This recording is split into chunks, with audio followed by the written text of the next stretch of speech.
welcome to Center Circle. I am Jermaine Brown. One of Jamaica's legendary coaches, Geoffrey Maxwell, recently passed away. Maxwell was well admired within the football fraternity, and this week we pay tribute to the man many had come to love. We start off with an interview done with Maxwell some years ago. Geoffrey Maxwell was a no-nonsense coach. However, he was respected by all. So much so that even here at Television Jamaica, he was a regular for any international football analytical show whenever a panel was put together. He was also never someone to shy away from an interview, as he was always ready to tell it like it is. In 2017, we spoke with him. At that time, he told us he was taking himself away from the pressurized day-to-day coaching responsibilities. I have gotten calls from 2 or 3 Premier League clubs that had showed some interest, and I had told him basically that I wanted to take a break. There were some discussions surrounding the possibility of going back to Waterhouse, but it didn't materialize. What was the problem? Why that didn't materialize? Well, I didn't hear anything back from them when I told them exactly, what I thought might be the best way to go forward. It was more small talk than anything else, nothing formal, sitting down. Basically, we had what I call small talk. It wasn't anything being prompted for you to come and take over. I think my professional approach affects a lot of teams and management in this country, because most of these teams basically is run like a corner league situation as far as I'm concerned. But to get back into the fold, as I said, I just decided to take a break. Sometimes you have to pull away and come back, re yourself in terms of interest or energy or whatever it is. But if you take a look at my track record, it's untouchable. There's no coach in this country that carries a track record like myself. But do you agree though that your personality and your demands kind of make it a little difficult for clubs to work with though? No, I think because I'm an extremely professional person, whereas most of the clubs are amateur thinkers. But when you mention about track record and say that you have only one Premier League title, that's compared to others who have won more than you? Well, you have other people that have won more because they have stayed with the teams. I won 1 Premier League title, which was not expected. They said that it wouldn't be possible, it was impossible. And we achieved not only winning Premier League titles, but I think we won also 3 Jackie Bell knockout competitions, which is played amongst the top teams in Kingston. But I think overall, one of the problems that some people tend to want to say they have with me is because they can't tell me what to do. If you employ me to do a job, then let me do it, and if I'm failing, then get rid of me. That's how I look at life. And you find that sometimes you meet up on a lot of management people who have never put on a pair of socks or a pair of boots in their life. Let's say they're going to tell you possibly how the team is playing or shouldn't be playing or who should play, and I don't cater to that. Club football was not the only stop for Maxwell. He also had a stint with the national team for the 1990 World Cup qualifying campaign, where their journey was ended by the USA. The first time in the history of Jamaica football, the team that I coached won a trophy.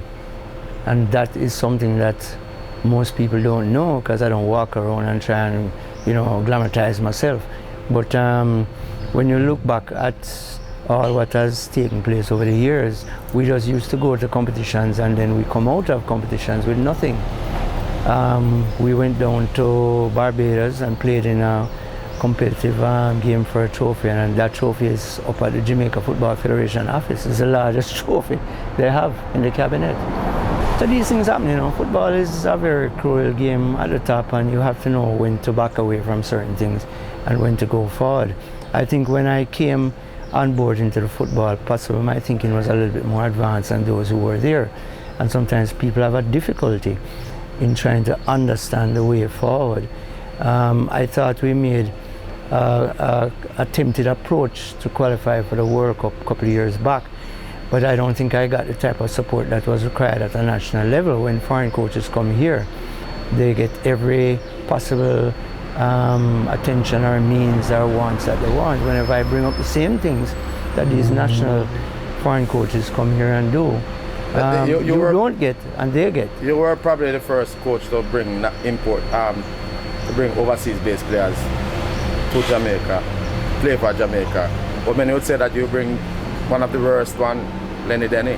I've seen worse players than him out here that is called to the national team. Quite frankly, I won't go into names. But I think when he came, he was not, in my mind, possible 100% fit. But at that time, I don't think we had much players that you could really look at short of possible Teagat Davis and Tapper Whitmore, possible Anthony Corbett. The other players were more or less players struggling to sort of come forward. But I think we could have done much better if the Federation had listened to me when I asked them to go to England to take a look at the English circuit to see if we could find any quality English players. And it was turned down, saying that they thought that we had enough capable players here. I didn't agree with it, but you have to work with the authorities. The key to the whole thing is that we don't seem to have like a 4-year plan that most countries have, that they're going to plan that in 2 years or 4 years they are going to make a big try for the World Cup. We tend to be what I call quick decision makers, that we have a World Cup game in 2 weeks time and all of a sudden you hear they're going to call a squad. So we end up with selecting a few mediocre players in the country. So it's all a part of the moment. There was a time when many felt that Maxwell should have been given another stint with the Reggae Boys following the departure of Rene Simoes. But there was an elephant in the room. Maxwell had a particular record which had gone against him. I don't know. I can't, because you do have sometimes behind closed doors people who don't want you to be there because they know they're not going to get their way. There is top officials, which I don't want to call any names, from the JFF that tried their best to pushing players coming from certain clubs that I don't think the player was good enough. But one of the problems that we have in our football in our country is that everybody is an expert, and if you ask them to come and take over this or come and do this, they can't do it. But don't you feel that affects you greatly though, Geoffrey, that many people were, at the JFF, they will be thinking that it will be hard to gain sponsorship when they have to put your record? Don't you think that play a great part in you not getting? No, I don't think so. Cause the past is the past, which I don't like to discuss it. And football was the downflow in that particular era.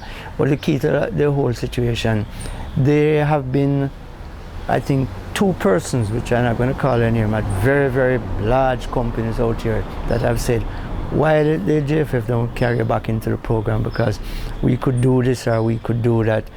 And who can forget the incident where Maxwell was coaching 2 schools at the same time, one in the Manning Cup and one in the Da Costa Cup.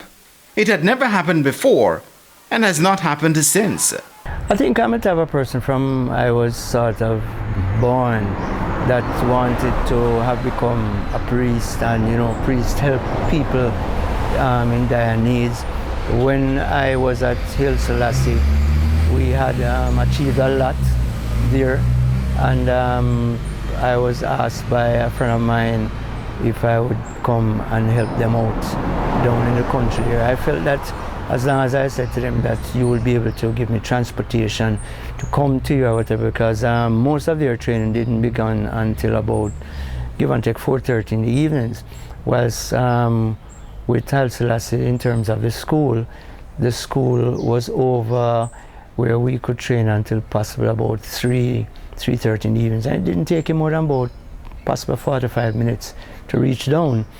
I help people wherever the help is needed. Once I get a call and I feel I can basically assist, then I'll go out there and assist it. I'm not one of those coaches who, I would think 90% of the coaches in Jamaica is just scared stiff of going to New Horizons. So these things happen, it just depends on your nature.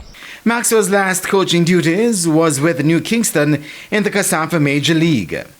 Can you count the amount of clubs you have been to? No, not without possibly sitting on a piece of paper, but I'm the type of person that anybody calls me if I help, and I am free to be able to go and do that, I will do it.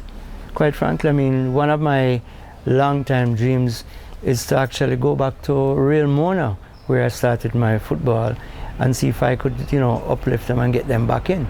Being at New Kingston, to me, is a massive challenge because, as I said, I know Toby for over past 15, 20 years, and when he called, I didn't hesitate. That's a job you wouldn't have taken 5 years ago? Normally. I wouldn't have done it normally. So when he called and we were talking, etc., and I said, all right, sure, I'll come down and help as much as I can. And eventually I was appointed as the coach down there. And so far I think they have not done as well as I would want them to, but sometimes things take time. When we return, we speak to some of the people who worked with Geoffrey Maxwell.